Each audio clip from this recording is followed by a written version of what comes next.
삼솔심리사전 64번째 심리사전은 상상 속의 청중입니다.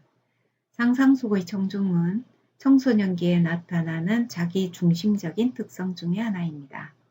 청소년기에는 유아기 때와 다른 자기 중심적인 특성이 나타나는데요. 상상 속의 청중과 개인적인 우화가 그 대표적입니다. 상상이라는 말과 그 다음 우화라는 단어에서 우리가 알 수 있듯이 청소년기에는 현실성에서 조금 벗어난 자기 중심적인 특성들이 존재하고 있습니다.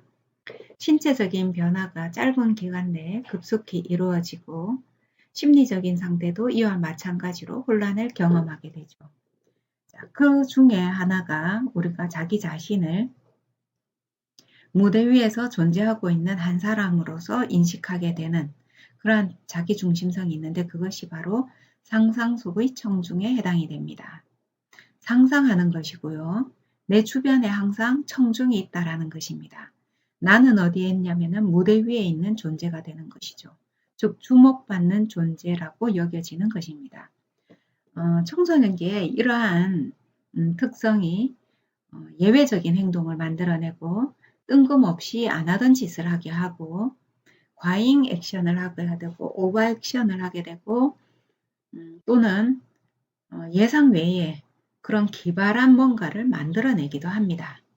자, 이것은 사춘기라고 일컬어지는 그 변화의 시기, 즉 보통 짧게는 2년에서 많게는 5년 사이에 성장기의 급속한 그 시기에 일어나는 것 중에 하나인데요.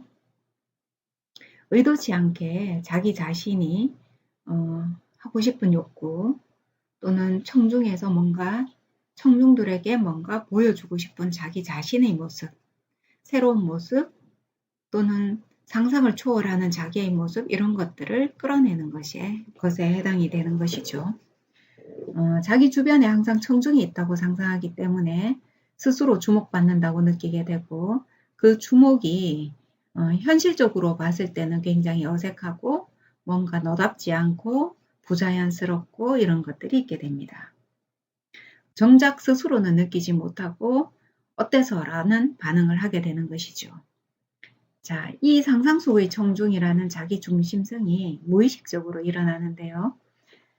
주변에서 그것을 수용하게 되면은 새로운 자기 모습, 잠재 능력 또는 즐거움 또는 삶에 대한 어떤 해피함 이런 것들을 느끼게 되는데요. 부정적으로 이것이 오버액션 되는 것이 자극되고 강화되고 부정적으로 강화되고 한다 하면은 이 상상 속의 청중이 누그러들어야 되는데 그렇지 않게 되고 습관화되게 되고 문제화되게 되고 그렇죠? 어떤 나의 특성화되어 버리는 그러한 것들이 나타나기도 합니다. 즉 청소년기에 일시적으로 있다가 이것이 긍정적으로 수용이 되면서 서서히 누그러지고 또 다른 나의 잠재 능력을 자극하게 되고 성숙하게 되는 거죠.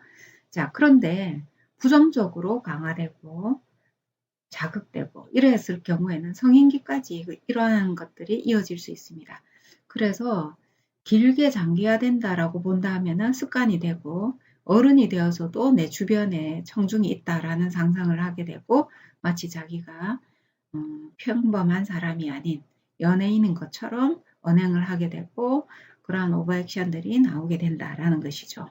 이제 굉장히 사회생활 하는 데는 적절하지 못한 그러한 모습도 있습니다. 그러나 청소년기에 이 상상 속의 청중을 잘 사용하게 되고 이로 인해서 자기의 능력 중에 하나로 수용하게 되고 가지게 된다 하면은 사회생활 하는데 오히려 자기 능력 중에 하나로 쓰는 그러한 모습을 가지게 되는 것이죠. 자, 청소년기에서는 이것뿐만 아니라 개인적인 우화와 마찬가지로 자기 자신에게는 비현실적인 어떤 믿음이 있다라는 것에 빠지기도 합니다. 이 모든 것들이 현실에서 조금 벗어나 있기 때문에 현실감을 가질 수 있도록 주변에서 인정해주고 수용해주고 그 시기를 잘 넘길 수 있도록 보살펴주는 것이 중요하죠. 여러분들 주변에 청소년이 있고 또한 이러한 모습들이 있다 하면은 그것을 수용해 주는 것이 좋습니다. 오히려 그것을 왜 그러느냐? 뜬금없다. 부정적으로 자극하게 되고 부정적으로 강화하게 되면은 그 아이의 그런 행동은 점차 나아지지 않고 오히려 더 습관화되어서 문제가 된다라는 것을 알 수 있습니다. 자, 오늘은 이미지너리 어디언스에 대해서 이야기했습니다.